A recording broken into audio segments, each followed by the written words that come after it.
Recently, many of you may have heard journalists and commentators using the expression deep state. You may have heard them say, the deep state is threatening our democracy, or the deep state is conspiring against the president, or help, help, agents of the deep state are coming to, and then a high-pitched scream followed by a horrific gurgling noise and an ominous silence.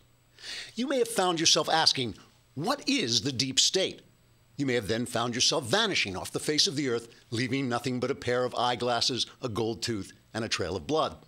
Well, today, I'd like to explain to you the meaning of the term deep state. The deep state is that group of influential people in bureaucratic agencies, intelligence services, and the military who tend to remain in positions of power no matter who gets elected. The deep state is not a conspiracy in the sense of faceless evildoers gathering in secret locations to thwart any threat against their interests. Most of them do have faces, although they like to hang back in the shadows, making their faces difficult to see. Mostly, however, they simply go about the business of making regulations, gathering information, and arranging the mysterious deaths of anyone who opposes them. Now, we all need government regulations and intelligence, but the deep state can get out of control. During the Obama administration, for instance, there were so many new and restrictive regulations that they increased our energy and medical costs, hampered small businesses, reduced internet innovation, and ultimately cost taxpayers a stupendous $100 billion every year. Here's how it works. Let's say Congress constitutionally passes a clean water law, making it illegal to dump toxic chemicals into public waterways. The Environmental Protection Agency then issues a regulation declaring your toilet a public waterway and forbidding you to go to the bathroom for the rest of your life. If you sue the EPA because you need to use the bathroom, the courts will cite the Chevron rule, which says only the EPA can decide if the EPA is violating the rules of the EPA. If you say, wait, what? That's crazy, then videos of your online sex with a 16-year-old girl named Starlight, who's really a 47-year-old fat man named Shlomo, will inexplicably turn up on HBO. If you cancel your HBO in protest, you could then be fined $100,000 a day until the fine reaches $14 million or you disappear without a trace, whichever comes first. Leftists and the media, but I repeat myself, tend to love the deep state because it empowers elites like themselves to outlaw the life choices of all those annoying we the people types in the flyover states. Therefore, if a president comes into office who threatens to oppose the deep state may retaliate by leaking his secrets to a compliant press who will then spin them into hysterical conspiracy theories, allowing intelligence agencies to tangle him in useless investigations. Fortunately, I can tell you that that can't happen here. I can't tell you that it can happen here because then I'd be killed. Trigger warning, I'm Andrew Klavan, and this is The Andrew Klavan Show. I feel hunky-dunky, life is tickety-boo. Birds are winging, also singing hunky-dunky-doo. Ship-shape, tipsy-topsy, the world is zippity-zing. It's a wonderful day, hurrah, hooray! It makes me want to sing. Oh, hurrah, hooray! Oh, hooray, hurrah! All right, well, this is probably the last Andrew Klavan shows, and tomorrow, just my shoes will be left after I attacked the deep state. So here's what I want to talk about today. I want to talk about, we were talking about yesterday, Trump's attack on the culture and how important I think that is and how I think he's really doing a good thing, even though there's sometimes this conflict between what he says and what he does. I mean, yesterday was a great Trump day. Trump had a terrific day, made a great appointment. We'll talk about all that. But whenever I go out, I very rarely go out and give speeches. And the reason for that is I'm a writer. I write at my desk. If I have to leave my desk, it costs me time, it costs me money, it costs me production. So I don't like to do it unless they pay me thousands and thousands and thousands of dollars, which they never do for some reason. But whenever I do go out and give a speech, especially if I'm giving a speech about the culture, I always begin it with 3 quotes. And the quotes are these. One is from Percy Bysshe Shelley, who was one of the great romantic poets, the great British Romantic poets. He wrote, "Poets are the unacknowledged legislators of the world." So Shelley was writing when poetry was the best-selling form of fiction. You know, if you wanted to be a famous person, you would probably write poetry. Sir Walter Scott had best-selling poems. Byron was the most famous literary figure of the time. So he was saying poets are the unacknowledged legislators of the world. They write the laws, though nobody knows it. Poets write the laws. James Joyce was a novelist at the time when novelists were the best-selling form of fiction. They were just giving way to the movies. And he wrote a novel about a novelist, called Portrait of the Artist as a Young Man. And at the end, the young man, Stephen Dedalus, has this revelation where he realizes he's going to go off and become a novelist. And he says, "I go to encounter for the millionth time the reality of experience and to forge in the smithy of my soul the uncreated conscience of my race." And what he's saying is, as an artist, I go and I encounter reality and I turn it in the factory of my soul. I turn it into the things that form my race's conscience and my race's consciousness. So he, again, is saying that artists form people's consciousness. And the final quote is a quote, I don't know where it comes from, but my friend Andrew Breitbart used to say it all the time. He used to love to say, politics is downstream of culture, meaning that by the time you get into the voting booth, your mind has been shaped by 1,000 pieces of information flowing into your head, art, the movies that you watch, the stories that you read, the stories that are being told, the sentiments that are expressed all around you. And these become a form of thinking so powerful that you don't even know they've shaped you. You don't even know they've shaped you. The example I always give is George Washington, the father of American liberty, who could not understand why his slaves didn't work hard. He couldn't understand why they would escape, why they would want to be free. It took him a long time to figure that out because the narrative around him was so powerfully accepting of slavery that he couldn't see it. And that's why I think what Donald Trump is doing is actually kind of history-making and amazing and positive.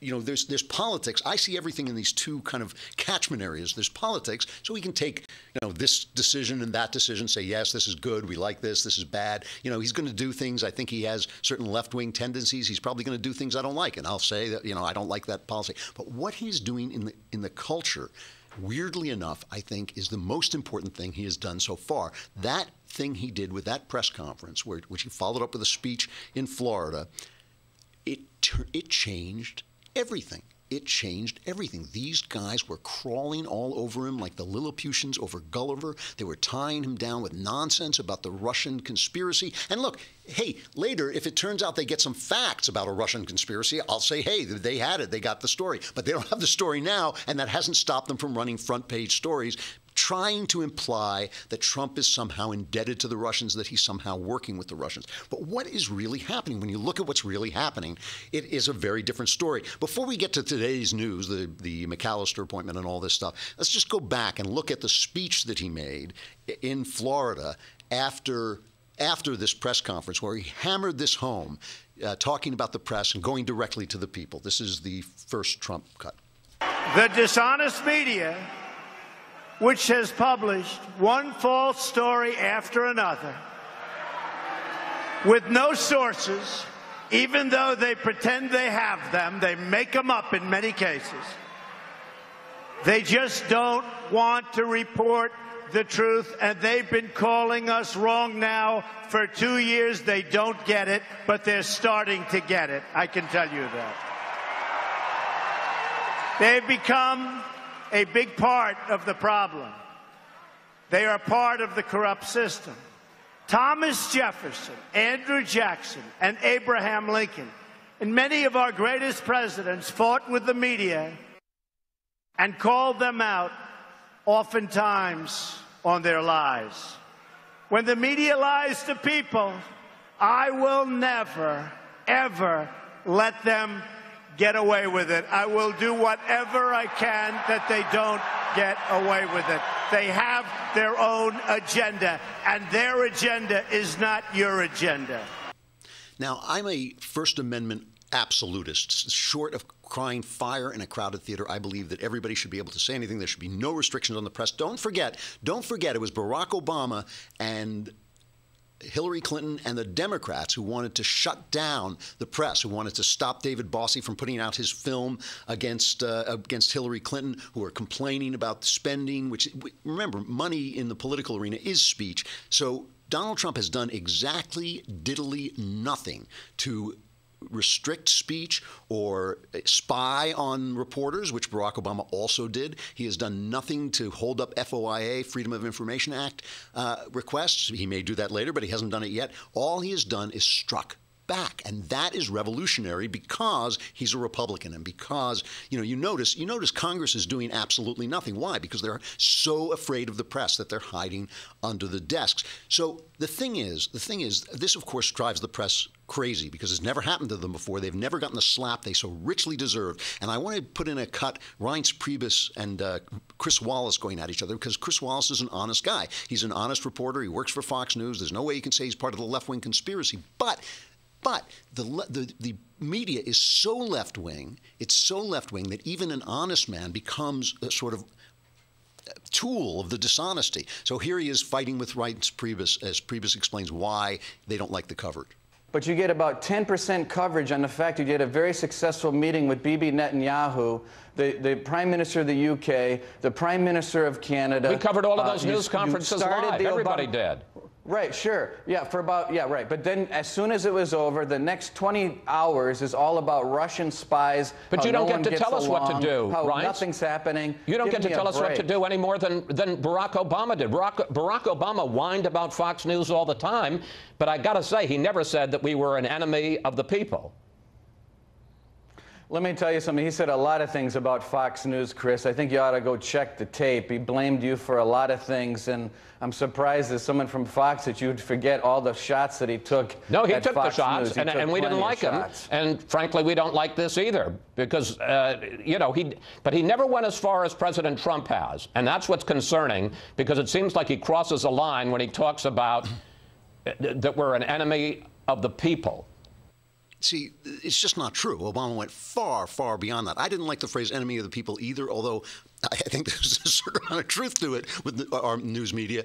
But I didn't like that line, but that doesn't matter. I mean, Obama went so much further in, subpoenaing phone records and trying to criminalize James Rosen's job, trying to say that he had essentially committed treason. They were awful. The Obama administration was awful. All this guy has done is struck back. And when Chris Wallace says, you don't get to tell us what to do like a 2-year-old child, that doesn't mean a thing. Nobody's telling him what to do. All he's telling him is what he has done. All Priebus is saying is what you've done. He's not saying what he has done, what he has to do. He's saying what he's done. Now, and let me show you why. I just want to show you why this is so. That the thing about the media is it's not this story, it's not that story. It's an entire atmosphere. As Trump himself said, it's a tone, okay? We've talked a lot about how all this nonsense about Russia, they forget about the fact that Barack Obama leaned over to the Russian president and told him to send the outgoing Russian president told him to send a message to Vladimir Putin, the incoming Russian president, that after his final election, Obama said, I'll have a lot more flexibility. And he was referring to missile defenses, to stopping the missile defenses from being arrayed in Europe. Okay, serious stuff. I mean, I'm not calling it treason, but that was a serious thing to do. Nothing like the Trump administration has been found out to have done nothing anywhere close to this. Here is MSNBC's Katie Tour, who is on Twitter all the time talking about how reporters are like firemen. They run to a story like a fireman runs to the fire. Here's Katie Tour interviewing Florida Congressman Francis Rooney. And Rooney brings this up. Listen to Katie's reaction. You seem to have a lot of confidence, though, that he is going to treat Russia in as tough a way as his predecessors did. I do. And I think he'll treat it. I'm just wondering where that confidence comes from. Obama. I'm just wondering where that confidence comes from. Well, he's got a lot of conservative people in the government. And he's a business guy, so he might have spoken a little less nuanced than very trained generals and State Department leaders might. But I think he knows that, as he said all through the campaign, we're going to keep America strong. We're going to keep America safe, both at home and abroad. And you can't do that without dealing with Russia. He also has a number of people that were, at least in his administration until last week, who were friendly with Russia, General Mike Flynn being one of them. His former campaign CEO was Paul Manafort, who's got ties to Russia. His Secretary of State was given the Medal of Friendship by Russia. So you say there's a lot of conservatives who are going to push back on Russia, but I see a lot of folks within Donald Trump's administration who have a friendlier view of Russia than maybe past administrations did. Well, I think it was Obama that leaned over to Putin and said, I'll have a little more flexibility to give you what you want after the re-election. I'm sorry, I don't know what you're referring to, Congressman. She doesn't, you know, I mean, she could have said it was not Putin, it was Medvedev,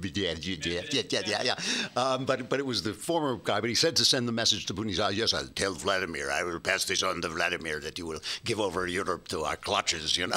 but I have no idea what you're talking about, Congressman.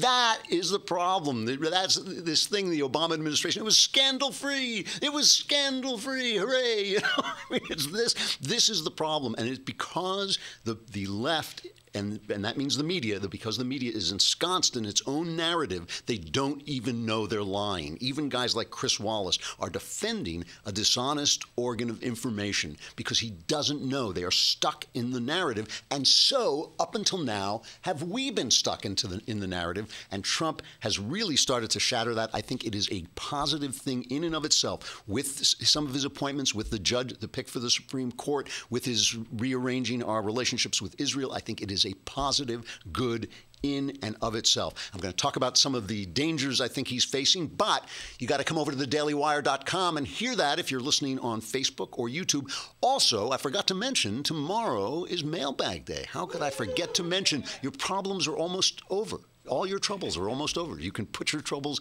in the old kit bag and smile, brother, smile, because we will answer all your questions if you subscribe to thedailywire.com, a lousy $8 a month, and all your problems solved, cheap at the price as far as I'm concerned.